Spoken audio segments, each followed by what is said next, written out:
Today on Great Day Louisiana, these are some of the questions you should ask yourself right now as we do a mid-year healthcare check. We'll explain why and what else you should consider then. Look at this food. They are all available at Tavi Mediterranean Restaurant, which just was voted the best in St.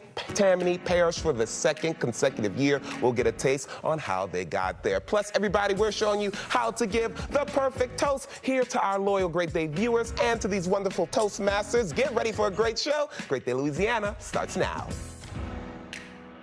Louisiana, what's better than a good day? A great day. Get ready for a brand new day. Yeah. Good things gonna come our way. Yeah. Get ready for a brand new day. Yeah.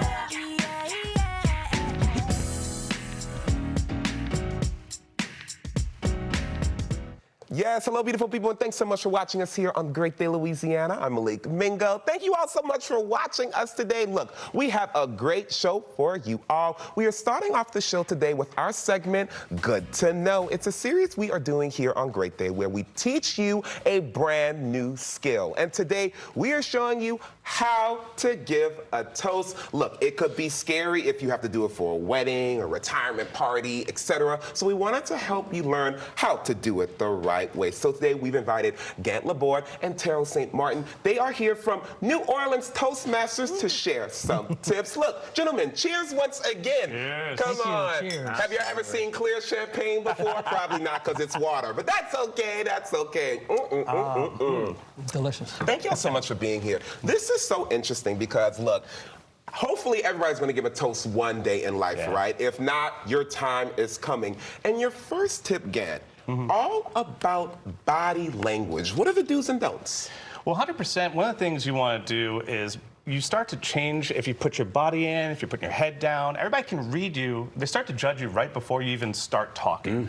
If you have an open body language, you notice most MCs, they open up wide. Welcome, welcome, welcome. Yes, yes. And if you do that for the room, you take the stage. And it's really important for you to open it up, open your body language, open hands, you know, just humanly speaking. We want to see our hands open.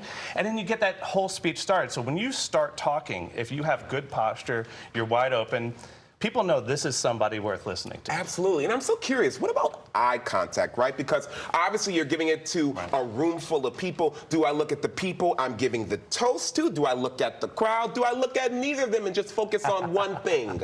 Yeah, one thing they'll say is that you should either make eye contact deliberately for a few seconds with each person, or sometimes people are nervous and they say, look at the back of the room right over everybody's heads.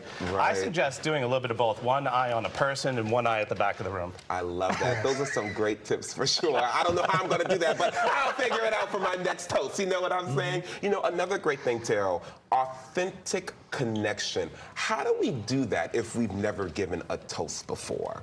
Well, the first thing that you don't want to do is being overly formal. And it all depends on your audience, that you don't want to start off with an off-the-cuff type of joke, because you may insult some people.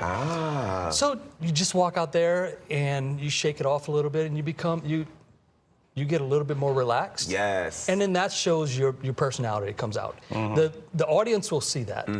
If you too close in, like with the body language, your authentic self will not come through. I agree. So that's the biggest thing that you try to practice on. Absolutely. And that's what comes across. And that's the best thing about giving a toast, right? Since you are the person giving the toast, you get to put your own personality, your own authenticity into it, and it'll be a toast no one has ever heard before. What do you think is the most common thing people start a toast off with, Gant, that they should not?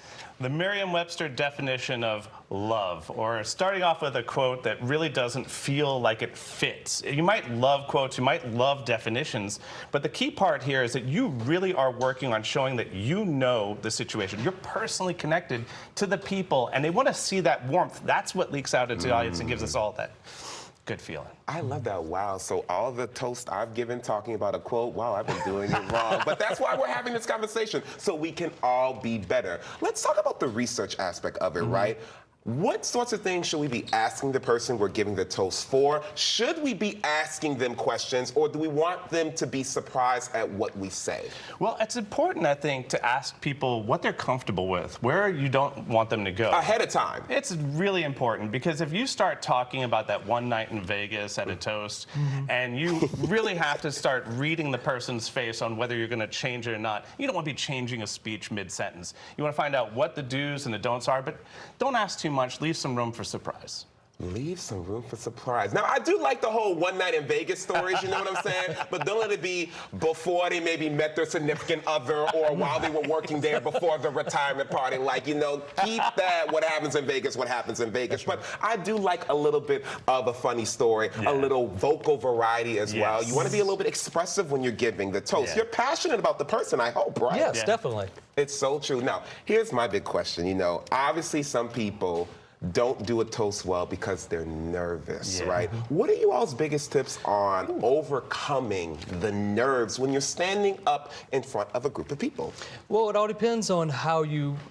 For some people, you can shake it off. You're going to get these pre-speech jitters. Yeah. Now you could make it into something that's for me is maybe nervous energy, or you could put it into something that's really great. And by taking that and turning it around, you're not as nervous. Now, one of the biggest things that I've found out, if you're not prepared, that's when you're going to be very nervous. If you prepare a lot for a speech, and you can't over-prepare, I don't think, you won't be as nervous. I completely agree. Yeah. It's so true, because I remember in college, I took a public speaking class, and my professor was like, you need to practice your speech, because you need to kind of know where you are going. You can still add some extemporaneous things in the speech, right? You're playing off the audience. You didn't know they were going to wear that or they were going to say that before, you know? So that's fun, but you do need to practice it. How early in advance? Day of, day before? You know, it's really important for you to read yourself. I used to be a person who would freeze up in front of 15 people. And it took me a while. Sometimes it takes months and months of going to Toastmasters and talking in front of strangers before you finally let that fear go. So if you're going to be getting up and talking in front of people, and that's something that you know is something that you worry about, start working on it today. Don't wait until you know you've got a speech coming up in 2 weeks and then start working on it then. You set up for failure. You want to go ahead and start working on it, and then wait, you're there. And honestly, you want a safe place and people to practice with that you can fail in front of. And you could do that at Toastmasters. Oh, most definitely. That's the good thing about it. We're very open. We allow people to fail graciously. And at that point, you're in a safe space. And that was the wonderful thing about this organization, that you can practice your skills and learn where you're falling short of, and you can practice on that eventually. I absolutely love it. Well, look, let's toast one more time with our clear champagne that's actually water. Thank y'all so much for being here. Thank you. Cheers to you all. Is that okay to say during a toast? Cheers. Oh, yeah, yes, absolutely. definitely. Cheers, say it in any language. Okay, salute as well. I love it. Look, everybody, if you want help practicing for a toast or for more information about what the New Orleans Toastmasters do all year long, log onto the website on your screen or like them on Facebook. Now, look, that was fun. And look, we're just getting started on the show today, beautiful people.